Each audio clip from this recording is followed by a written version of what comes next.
आपण टॉपिक पाहून राहिलो तो मेल रिप्रोडक्टिव्ह सिस्टीम, त्याचे पार्ट सुद्धा पाहिले. पण प्रॉब्लेम काय झाला टॉपिकमध्ये, ते आपण लेक्चर घेतलं मागचं, त्यावेळेला आपण तुम्हाला डायग्राम दिली होती. आता डायग्राममध्ये कसं आहे, प्रॉब्लेम आहे की बोर्डाचं जे नवीन पुस्तक आलं त्यामधला डायग्राम कठीण आहे, हे काढण्यासाठी कठीण आहे, समजासाठी कठीण आहे. तोच diagram same to same target पब्लिकेशनमध्ये सगळी कठीणच आहे. मग नेक्स्ट पाहिला नवनीत मधला डायग्राम पाहिला, नवनीत मधला डायग्राम पाहिला म्हणजे गाईडमधला. तर त्या गाईडमध्ये काय झालं पहा, त्या गाईडमध्ये डायग्राम जो होता तो मागच्या वेळेला पाहिला, पण या ठिकाणी अशी होतं की जी आपली ट्री डाकटी खाली होती या ठिकाणी मधात होती, तो डायग्राम चुकलेला आहे ॲक्च्युली. पण तो काढणारा त्यांच्या लक्षात नाही आला, तो डायग्राम पूर्णतः चुकलेला आहे. मग ॲक्च्युली जुन्या पॅटर्नचाच डायग्राम आहे, म्हणजे पुस्तकाला आधारित पण जुन्यानुसारच डायग्राम आपण स्वतः इथे तयार केला होता. नवीन डायग्राम तयार केला की जो डिस्क्रिप्शन सुद्धा त्याला रिलेटेड राहील. कारण मागच्या डायग्राममध्ये कसं होतं, जे गाईडमधला डायग्राम आहे त्यामध्ये डिस्क्रिप्शन चुकीचं आहे आणि भलताच डायग्राम घेतला. कधी कधी काय होते, बोर्डचे पेपर चेक करणारे निवडते बोर्डाचं पुस्तक हाती होते, त्यावरूनच पाहतात ते की काय उत्तर आहे, डायग्राम कशी आहे. म्हणून तसं होऊ नये म्हणून आपण काय केलं की ही जी ज्या ट्री डाटा ही पुस्तक ज्या हातपण टाकली जी जिथं असतेच ती त्याची परफेक्ट पोझिशनच आहे, या ठिकाणी नसते. जी गाईडने दिली ती चुकीची आहे आणि म्हणून हा डायग्राम करेक्ट आहे. पण तुम्हाला काय करायचं आहे, एक लक्षात घ्यायचं आहे, मागं जो मी डायग्राम काढला होता तो डायग्राम पूर्ण चुकला असं मी म्हणणार नाही, पण थोडं एवढा पार्ट त्यामधला चुकलेला आहे. हा जो दिसतोय पार्ट, हा जो पार्ट दिसतोय हा पार्ट या ठिकाणी घेतला होता, म्हणून तो चुकीचा आहे, या ठिकाणी नाही पाहिजे. मी तुम्हाला व्हिडिओमध्ये सांगितलं होतं, शिकवता सांगितलं होतं, तेव्हाच माझ्या लक्षात आलं, म्हटलं चुकला पटकन. अगोदर मी काढून टाकला तो, पण नंतर लक्षात आलं की या ठिकाणी तो चुकलेला आहे, या ठिकाणी नाही पाहिजे. आणि म्हणून आता आपण त्याला सुधारित केला पूर्ण. हा डायग्राम तुमचा परफेक्ट डायग्राम आहे आणि हाच डायग्राम तुम्हाला एक्झाममध्ये आला तर काढायचा आहे आणि याच डायग्राम तुम्हाला फुल मार्क मिळतील. मी काय करतो आता, याच डायग्रामवरून तुम्हाला पूर्ण टॉपिक डबल रिपीट करून देतो, शॉर्टमध्ये पूर्ण रिव्हिजन करून देतो, म्हणजे रिव्हिजनची रिव्हिजन होईल आणि डबल होईल सगळं या डायग्रामनुसार. तर आपण काय शिकलो होतो, male reproductive system shows 3 part. Male reproductive सिस्टीमचे 3 पार्ट आहे. पहिला primary sex organ. Primary sex organ म्हणजे काय, मेल गोनॅड म्हणजेच काय टेस्टिस. दुसरं accessory sex organ. Accessory sex ऑर्गनचे 2 भाग पडले होते, ॲक्सेसरी डक्ट आणि ॲक्सेसरी ग्लॅड. ॲक्सेसरी सेक्स ऑर्गनचे 2 पार्ट पडले होते, ॲक्सेसरी डक्ट म्हणजे ॲक्सेसरी म्हणजे सपोर्टिंग, डक्ट म्हणजे ट्यूब, आणि ॲक्सेसरी ग्लॅड म्हणजे सपोर्टिंग ग्लॅड्स आहेत. आणि लास्ट जो पार्ट होता तो होता एक्सटर्नल जेनायटॅलियन. जेनायटल ऑर्गन म्हणजे रिप्रोडक्टिव्ह ऑर्गन. जेनायटल ऑर्गन म्हणजे काय, रिप्रोडक्टिव्ह ऑर्गन आहे. आणि जेनायटली एक्सटर्नल म्हणजे बॉडीच्या आउटर पार्टवर असलेले, आउटर सरफेसला असलेले रिप्रोडक्टिव्ह पार्ट, त्याला म्हटलं आपण एक्सटर्नल जेनायटेलिया. ते कोणते आहे, तर हे स्क्रोटम आहे, हा स्क्रोटल सॅक, एक्स्क्रोटल सॅक आणि हा पेनिस. हे जे 2 पार्ट आहे हे बॉडीच्या बाहेरच्या भागावर आहे. स्क्रोटम म्हणजे बॅग लाईक स्ट्रक्चर आहे, पोच, आणि त्या बॅगच्या फ्रंट साईडला इलॉंगेटेड पार्ट असते, त्याला म्हणतो आपण पेनिस. हे 2 एक्सटर्नल जेनायटेलिया. म्हणजे इथपर्यंत तुमच्या लक्षात काय आलं, एवढं सांगितलं मी. मेल रिप्रोडक्टिव्ह सिस्टीमचे 3 पार्ट. पहिला प्रायमरी सेक्स ऑर्गन और मेल गोनॅड और पेअर ऑफ टेस्टिस. दुसरा म्हटलं मी ॲक्सेसरी सेक्स ऑर्गन, त्यामध्ये म्हटलं 2 पार्ट पडले, ॲक्सेसरी डक्ट आणि ॲक्सेसरी ग्लॅंड्स. तिसरा एक्सटर्नल जेनायटेलिया, त्यामधलं पहिलं बोलू आपण या टेस्टिस बद्दल. पहा डायग्राम मध्ये तुम्हाला दिसते आहे पेअर ऑफ टेस्टिस. काय टेस्टिस, टेस्टिस म्हणजे you know primary sex organ, they are pair of primary sex organ. Testis काय, pair of primary sex organ, they are extra abdominal. Extra abdominal का म्हटलं, डायरेक्ट काढाय म्हटलं they are present in scrotum किंवा scrotal sac. Extra abdominal का म्हटलं, कारण जेव्हा त्या मुलाचा, कारण आपण मेल रिप्रोडक्टिव्ह सिस्टीम पाहत आहे, ज्या वेळेला तो मुलगा आईच्या बॉडीमध्ये, मदर बॉडीमध्ये ज्या वेळेला डेव्हलपमेंट होत राहिली त्यावेळेला सुरुवातीला टेस्टिस त्या मुलाच्या कुठं फॉर्म झाल्या, ॲब्डोमेनमध्ये. त्या ॲब्डोमेनमध्ये कधीपर्यंत राहिल्या, 7व्या महिन्यापर्यंत त्या टेस्टिस ॲब्डोमेनमध्ये राहिल्या. 7व्या महिन्यात काय झालं, त्या खाली आल्या, म्हणजे कुठं आल्या, स्क्रोटममध्ये आल्या. आणि ते येण्यामागचं कारण काय, टेस्टिसच्या प्रोड्यूस झाल्या. टेस्टिसचं काम काय, प्रोडक्शन ऑफ स्पर्म. स्पर्मच्या प्रोडक्शनला आणि मॅच्युरेशनला टेम्परेचर किती पाहिजे, 2 to 3 degree less than body temperature. Body temperature असते 37 डिग्री, त्यापेक्षा 2 to 3 degree less than body temperature त्याला टेम्परेचर पाहिजे. म्हणजे जवळजवळ आपण म्हणू 34 to 35%, sorry 34 to 35 degree Celsius temperature पाहिजे. आणि ते कोण मेंटेन करते, हा स्क्रोटल सॅक. वरच जर चुकून जर तो ॲब्डोमेन मध्येच राहून गेला तर स्पर्म प्रोड्यूस होणार नाही, म्हणजे तो इंडिव्हिज्युअल स्टराईल राहील.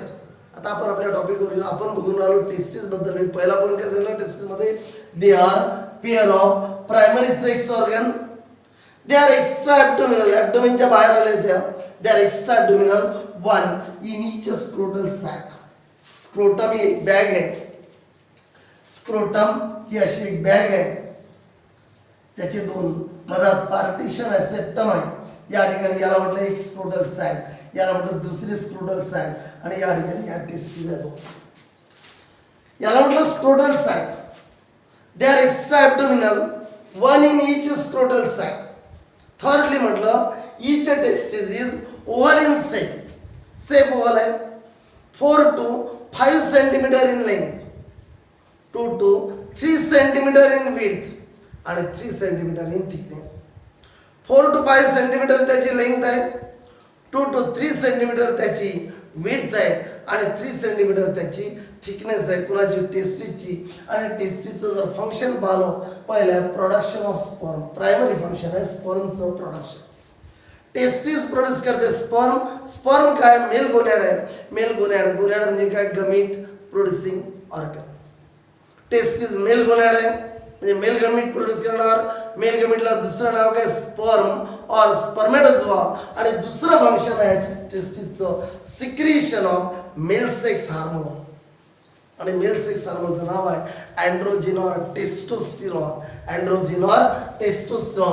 म्हणून आपण टेस्टिस बद्दल काय बोललो, पुन्हा बोलतो एकदा लास्ट. आता पुन्हा येणार नाही आठवते, एकदा लास्ट सांग. टेस्टिस बद्दल मी तुम्हाला 4 गोष्टी सांगितल्या. पहिलं, they are pair of primary sex organ, they are pair of primary sex organ. दुसरं म्हटलं, they are extra abdominal, one in each scrotal sac, one in each scrotal sac. तिसरं, each testis is oval in shape, each testis is oval in shape. It measure about, किती measurement त्याचं, काय measurement त्याचं, 4 to 5 centimetre in length, 2 to 3 centimetre in width, and 3 centimetre त्याची thickness आहे. मग त्याचं function काय, पहिलं फंक्शन आहे प्रोडक्शन ऑफ स्पर्म, दुसरं फंक्शन आहे secretion of male sex hormone, ज्याचं नाव आहे इस्ट्रोजेन, ज्याचं नाव आहे अँड्रोजेन और टेस्टोस्टेरॉन. अँड्रोजेन और testosterone is the mail sex hormone. त्यानंतर दुसऱ्या ठिकाणी येईल आपलं ॲक्सेसरी सेक्स ऑर्गन. तुम्हाला माहित आहे ॲक्सेसरी सेक्स ऑर्गनचे 2 भाग पडले, ॲक्सेसरी सेक्स ग्लँड आणि ॲक्सेसरी सेक्स किंवा ॲक्सेसरी डक्ट आणि ॲक्सेसरी ग्लँड. ॲक्सेसरी सेक्स ऑर्गनचे 2 भाग पडले, ॲक्सेसरी डक्ट आणि ॲक्सेसरी ग्लँड. ॲक्सेसरी डक्ट कोणत्या, मग पहिली डक्ट जी आहे ती आहे रिटी टेस्टिस. पहिली कोणती आहे, रिटी टेस्टिस. आपण आधीच सांगितलं होतं टेस्टिसचं स्ट्रक्चरल अँड फंक्शनल युनिट कोणतं, सेमिनिफेरस ट्यूब्यूल. टेस्टिसच्या आतमध्ये लोब्युल्स आहे, प्रत्येक लोब्युलमध्ये 1 to 4 सेमिनिफेरस ट्यूब्यूल आहे. आणि सेमिनिफेरस ट्यूब्यूल जे आहे टेस्टिसच्या आतमध्ये सेमिनिफेरस ट्यूब्यूल आहे, आणि त्या ट्यूब्यूल त्याच्या पोस्टेरियर सरफेसला काय फॉर्म करते, network of tubule. Testis inside, पहा आपण बोलून राहिलो रिटी टेस्टिस बद्दल, जे यामध्ये दिसत नाही. कोणाबद्दल बोलून राहिलो, पहिली डक्ट कोणती म्हटलं, rete testis. Testis inside contain seminiferous tubule. Testes inside contain seminiferous tubule. These are tubule at their posterior surface. These tubule म्हणजे कोणत्या, seminiferous tubule. त्याच्या posterior surface ला काय फॉर्म करणार, network of tubule, and that network of tubule is called reti testes. पुन्हा पहा reti testes एकदा काय म्हणतो मी, testes inside contain seminiferous tubule. टेस्टिसच्या आतमध्ये seminiferous tubule आहे. These are tubule, that tubule at their posterior surface. This tubule at their posterior surface काय form करते, network of tubule, form a network of tubule called reti testes. आता reti testes नंतर दुसरा part येतो vasa efferentia. काय vasa efferentia, 12 to 20 fine tubule, 12 to 20 fine tube, बारीक बारीक tubule असतात. 12 to 20 फाईन ट्यूब्यूल अराईज होते कुठून, from rete testis. 12 to 20 fine tubule arising from rete testis. रिटी testis पासून जवळजवळ 12 ते 20 फाईन ट्यूब्यूल काय झाल्या, अराईज झाल्या. 12 to 20 फाईन ट्यूब्यूल काय झाल्या, अराईज झाल्या. कुठून अराईज झाल्या, त्या या रिटी testis. 12 to 20 fine tubule arise from 12 to 20 fine tubule arise from reti testes. Reti testes कुठून आल्या होत्या, seminiferous tubule पोस्टेरियर सरफेसला काय फॉर्म झालं होतं, नेटवर्क ऑफ ट्यूब्यूल, त्याला म्हटलं होतं रिटी टेस्टिस. त्या रिटी टेस्टिस पासून 12 ते 20 अशा बारीक बारीक ट्यूब्यूल्स निघाल्या, फाईन ट्यूब्यूल. त्याला म्हटलं बरं काय नाव दिलं, त्याला नाव दिलं आपण व्हासा इफ्रन्सिया. आणि व्हासा इफ्रन्सिया कुठं बोलते, इपिडिडायमिस मध्ये. हा इपिडिडायमिस आहे. व्हासा इफ्रन्सिया कुठं बोलून राहिले, इपिडिडायमिस मध्ये व्हासा इफ्रन्सिया ओपन होते. आणि त्या व्हासा इफ्रन्सियाचं काम काय, आधीचा पार्ट कोणता, आधीचा पार्ट कोणता होता, व्हासा इफ्रन्सियाचं काय फंक्शन आहे, दे कॅरी स्पर्म. कुठून from, they carry sperm from rete testis to the epididymis. Rete testis मधून इपिडिडायमिस मध्ये आणते. पण इपिडिडायमिस मध्ये जेथे ते इमॅच्युअर असतात, इपिडिडायमिस नंतर साईट आहे कशाचा, मॅच्युरेशनचा साईट. आता नेक्स्ट पहिली कोणती झाली, रिटी टेस्टिस. दुसरी कोणती झाली, पहिली झाली रिटी टेस्टिस. सेकंड कोणती पाहिली आपण, व्हासा इफ्रन्सिया. तिसरं epididymis. It is a long coil tube. Long coil tube आहे. लॉंग कॉइल का म्हटलं तरी आपण लक्षात जर घेतलं, याची लेंथ एवढ्या जागेवर जे आहे ते 6 मीटर लेंथ आहे. It is long coil tubule. It is long coil tubule. It is divided into 3 part. 3 part कोणते, याची जी सुरुवात झाली, हा जो पार्ट आहे वरचा, याला नाव दिलं कॅपुट इपिडिडायमिस. अँटेरियर कॅपुट इपिडिडायमिस. मिडल कार्पस किंवा अप्पर जो आहे, अप्पर कोणता आहे म्हटलं, कॅपोड इपिडिडायमिस. मिडल कोणता आहे, कार्पस इपिडिडायमिस. लोअर कोणता आहे, कॉडा इपिडिडायमिस. काय काय म्हटलं मी, इपिडिडायमिस बद्दल बोलून राहिलो होतो. इपिडिडायमिस काय, it is long and coil duct आहे किंवा ट्यूब आहे. लॉंग अँड कॉइल ट्यूब आहे, लॉंग आणि कॉइल ट्यूब आहे. नंतर म्हटलं it is divided into 3 part.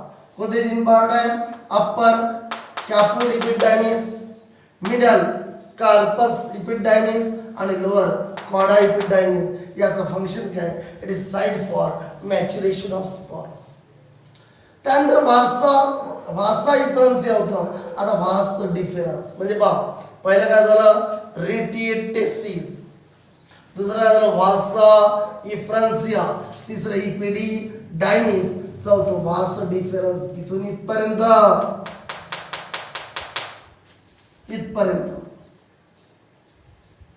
Vas difference.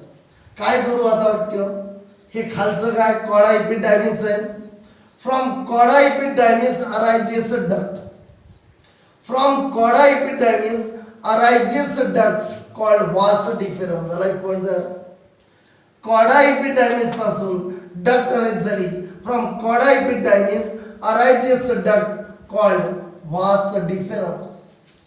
नंतर इट जॉईन्स विथ, कुणासोबत जॉईन झाली, डक्ट ऑफ सेमिनल वेसिकल. ही सेमिनल वेसिकल आहे, ही वास डिफरन्स आहे. Vas deferens join with duct of, ही आली डक्ट अशी कुणाची, सेमिनल वेसिकलची. आणि या ठिकाणी फॉर्म झाली, ही जी फॉर्म झाली ही इजॅक्युलेटरी डक्ट. इकडे तसं ही काय झाली, इजॅक्युलेटरी डक्ट. इथून एवढी ejaculatory duct to form ejaculatory duct. पुन्हा एकदा सांगतोय, काय बोललो मी पुन्हा पहा, वास डिफरन्स बद्दल बोलतोय. काय बोललो वास डिफरन्स बद्दल, from cauda epididymis arises a duct. From cauda epididymis arises a duct called vas deferens. हे नाव दिलं vas deferens. It join with, कुणासोबत जॉईन झाली वास डिफरन्स, हे seminal vesicle. Duct of seminal vesicle. इकडून आली वास डिफरन्स, इकडून आली डक्ट ऑफ सेमिनल वेसिकल. काय म्हणून झाली, इजॅक्युलेटरी डक्ट. काय फंक्शन आहे, इट कॅरी स्पर्म कुठून कुठं, from epididymis to the ejaculatory duct. Epididymis to the ejaculatory duct. पहा मग आता आपण कोणते कोणते पार्ट पाहिले. पहिल्यांदा प्रायमरी सेक्स ऑर्गन टेस्टिस. मग ॲक्सेसरी डक्ट मध्ये पहिली कोणती पाहिली, रिटी टेस्टिस. दुसरी वास डिफरन्स. तिसरी असं, पहिली कोणती म्हटलं, रिटी टेस्टिस. दुसरी वासा इफ्रान्सिया. तिसरी पिडी डायमिस. चौथी वास डिफरन्स. आता पाचवी इजॅक्युलेटरी डक्ट. काय इजॅक्युलेटरी डक्ट, इजॅक्युलेटरी डक्ट जी आहे कुणाच्यातून पास होऊन आली, ही एक सिंगल प्रोस्टेट ग्लँड आहे जी या युरेथ्राच्या भोवताल आहे. हा इथून असा युरेथ्रा आहे. ही जी प्रोस्टेट ग्लँड आहे, ही प्रोस्टेट ग्लँड आहे पूर्ण अशी. Ejaculatory duct passes through the prostate gland and open into the urethra. Ejaculatory duct passes through the prostate gland and open into the urethra. Ejaculatory duct काय carry करते, आठवा तुम्हाला माहिती आहे, इकडून कोण आलेला आहे, स्पर्म आलेली आहे. इकडून सेमिनल वेसिकलने काय सिक्रेट केलं, सिमेन. सिमेन म्हणजे काय, व्हाईट मिल्की सबस्टन्स. सिमेंटचा सिमेंट जो तयार होते, कसा तयार होते समोर सिमेंट टॉपिक आहे. पण सिमेंट मधला 60% पार्ट या सेमिनल वेसिकलचं सिक्रेशन सिक्रेट करते. म्हणजे सेमिनल वेसिकल सिक्रेट करते, सेमिनल वेसिकल सिक्रेट करते सेमिनल फ्लुइड. आणि सेमिनल फ्लुइड फॉर्म करते 60% पार्ट ऑफ सिमेन. काय फंक्शन आली इजॅक्युलेटरी डक्टचं, इकडून स्पर्म आले, इकडून काय आलं, सिमेन आले. याचा अर्थ इजेक्ट, सीमेन वाइज स्पर्म इजेक्ट करते, सीमेन वाइज स्पर्म पुढे into the urethra. It eject सीमेन इनटू इट इजेक्ट सीमेन, इकडून आला सीमेन, इकडून आला स्पर्म. इट इजेक्ट सीमेन wise sperm into the urethra. त्यानंतर पाहणार युरेथ्रा बद्दल कोणत्या डक्ट पाहिल्या. पहिली पाहिली रेटिडेस्टिस, दुसरी वासा इफ्रान्सिया, तिसरी इपिडिडायमिस, चौथी वास डिफरन्स. नेक्स्ट कोणती वाली इजॅक्युलेटरी डक्ट. आता आपण युरेथ्रा वाढ बोलतो. युरेथ्राला म्हटलं ट्युब्युलर पॅसेज. हा ट्यूबच्या फॉर्म मध्ये, ही युरिनरी ब्लॅडर आहे, ज्या ठिकाणी युरिन काय होतं, टेम्पररी स्टोअर हाऊस आहे युरिनचं. त्याच्या खाली हा युरेथ्रा, ज्याच्या थ्रू युरिन येते आणि सिमेन सुद्धा येईल, म्हणजे कॉमन पॅसेज आहे तो युरेथ्रा. मेल मध्ये युरेथ्रा लॉंग आहे, मेल मध्ये हा युरेथ्रा लॉंग आहे, जवळजवळ 20 सेंटीमीटर लांबीचा आहे आणि एक्सटेंड थ्रू द पेनिस, पेनिसच्या थ्रू चाललेला आहे. In male urethra is a long and extend through the penis. हा पार्ट पेनिस आहे, याच्या थ्रू तो चाललेला एक्सटेंड झालेला आहे. पुन्हा पहा काय म्हटलं बघा, युरेथ्राला, या युरेथ्राला म्हटलं आपण ट्युब्युलर पॅसेज.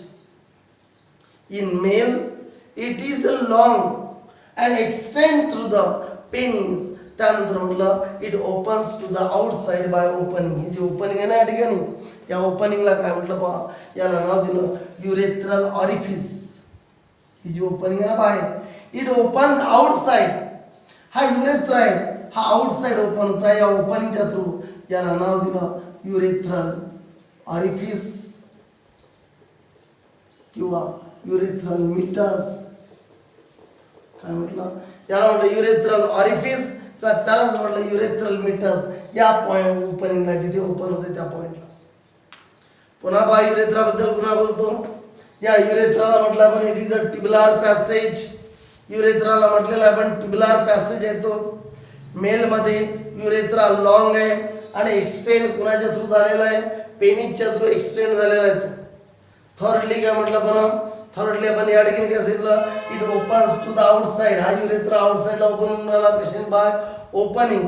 त्याला नाव दिलं युरेथ्रल ऑरिफिस किंवा त्यालाच म्हटलं युरेथ्रल मीटर्स. आणि याचं काय फंक्शन आहे युरेथ्राचं, it is a common passage male मध्ये. In male it is a common passage for urine and semen. वरून युरिन येते, इकडून सिमेन म्हणजे व्हाईट मिल्की सबस्टन्स येते ज्यामध्ये स्पर्म आहे. या ठिकाणी म्हणजे हा कॉमन पॅसेज आहे. एकाच रस्त्याने युरिने जाते, त्याच रस्त्याने सिमेने जाते. म्हणूनच त्या युरेथ्राला मेल मध्ये म्हणतात युरिनोजेनायटल डक्ट. युरेथ्राला काय म्हणतात, युरिनोजेनायटल डक्ट. युरिनो म्हणजे युरिन कॅरी करणारी, जेनायटल म्हणजे रिप्रोडक्टिव्ह. रिप्रोडक्टिव्ह म्हणजे सिमेन नेते म्हणून रिप्रोडक्टिव्ह. युरिनो म्हणजे युरिनरी सिस्टमची, युरिनरी सिस्टम कोणती, एक्सक्रिटरी सिस्टमची. जेनायटल म्हणजे रिप्रोडक्टिव्ह सिस्टमची, दोघांची कंबाईन डक्ट म्हणजेच काय झालं युरेथ्रा. आणि म्हणून मेलमध्ये याला नाव दिलं युरिनोजेनायटल डक्ट. इथपर्यंत आपण काय काय शिकलो बा. पुन्हा पहिल्यांदा सांगितलं आपण प्रायमरी सेक्स ऑर्गन, ज्याला म्हटलं पेअर ऑफ गोनॅड होती म्हणजे टेस्टिस होती. टेस्टिस बद्दल बोललो आपण पूर्ण. टेस्टिस बद्दल बोलताना आपण काय काय बोललो टेस्टिस बद्दल, की ते पेअर आहे कोणाची, प्रायमरी सेक्स ऑर्गनची. नंतर म्हटलं आपण एक्स्ट्रा ॲब्डोमिनल आहे, one in each scrotal sac. प्रत्येक टेस्टिसला आपण ओव्हल शेप डिक्लेअर केलं, ओव्हल शेप आहे म्हणून सांगितलं त्याचं. नंतर सांगितलं आपण 4 to 5 सेंटीमीटर लेंथ सांगितली, 2 to 3 सेंटीमीटर त्याची विड्थ सांगितली आणि 3 सेंटीमीटर थिकनेस सांगितली. टेस्टिसचं पहिलं फंक्शन सांगताना आपण सांगितलं प्रोडक्शन ऑफ स्पर्म. दुसरं सांगितलं secretion of male sex hormone, androgen और टेस्टोस्टेरॉन. मग आलो आपण ॲक्सेसरी सेक्स ऑर्गनवर. ॲक्सेसरी सेक्स ऑर्गन मध्ये 2 पार्ट पडले, ॲक्सेसरी डक्ट आणि दुसरा पार्ट जो होता तो होता accessory gland. What about the accessory duct. Accessory डक्टचा जर विचार केला त्यामध्ये पहिली डक्ट घेतली आपण कोणती, रिटी टेस्टिस, जी कुठं फॉर्म झाली, आपण सांगितलं testis inside contain seminiferous tubule. टेस्टिसच्या आतमध्ये सेमिनिफरस ट्यूब्यूल आहे. आपल्याला पुढं स्ट्रक्चर हिस्टॉलॉजी ऑफ टेस्टिस आहे त्यामध्ये दिसेलच की टेस्टिसच्या आतमध्ये सेमिनिफरस ट्यूब्यूल कुठं आहे. Testis inside contain seminiferous tubule. These tubule at the posterior सरफेसला काय फॉर्म केलं, नेटवर्क. त्याला नाव दिलं, त्या ट्यूब्यूलनी पोस्टेरियर सरफेसला नेटवर्क फॉर्म केलं, त्याला नाव दिलं रिटी टेस्टिस. मग आलं vasa efferentia. 12 to 25 tubule arise, बारीक बारीक ट्यूब्यूल अराईज झाल्या कुठून, फ्रॉम रिटी टेस्टिस. आणि त्याला नाव दिलं व्हासा इफ्रान्सिया. मग आलो आपण या इपिडिडायमिस. आणि व्हासा इफ्रान्सियाचं आपण सांगितलं, व्हासा इफ्रान्सिया कुठं ओपन झालं, इपिडायमिस मध्ये. काय काम आहे व्हासा इफ्रान्सियाचं, they carry sperm from rete testis to epididymis. मग आलो इपिडायमिस. लॉंग आणि हायली कॉइल्ड ट्यूब्यूल आहे.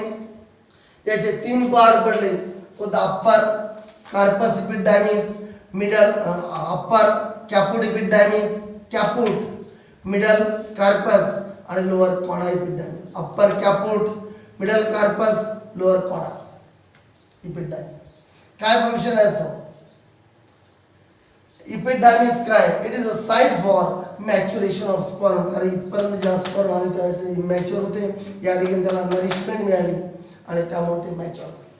मग पाहिलं वास डिफरन्स काय सांगितलं, फ्रॉम कॉडा इपिडायमिस अरायजेस डक्ट. या खालच्या कॉडा इपिडायमिस पासून एक डक्ट अरेंज झाली, त्याला नाव दिलं वास डिफरन्स. मग काय म्हटलं, वास डिफरन्स कुणासोबत जॉईन झाली, वास डिफरन्स जॉईन झाली duct of seminal vesicle. Duct ही उभी डक्ट कुणाची, सेमिनल वेसिकल. आणि या ठिकाणी फॉर्म झाली इजॅक्युलेटरी डक्ट. काय फंक्शन, अडेच function of vas deferens, it carries sperm from epididymis to ejaculatory duct. नंतर इजॅक्युलेटरी डक्ट काय, ejaculatory duct passes through the prostate gland. Ejaculatory duct passes through the prostate gland and open into urethra. Urethra मध्ये open होते. काय function? It eject semen with sperm. It ejects semen with sperm into the urethra. Urethra का ट्युबुलर passage आहे. Mail मध्ये urethra long आहे आणि extend झाला कुणाच्या थ्रू? पेनिसच्या थ्रू एक्सटेंड झालेला आहे. It opens to the outside by opening called urethral orifice or meatus. काय फंक्शन आहे? It is common passage for both urine and semen. Hence in male it is called urinogenital duct. आता next part आहे accessory Gland. पूर्ण उद्यापासून आपण ॲसेरी Gland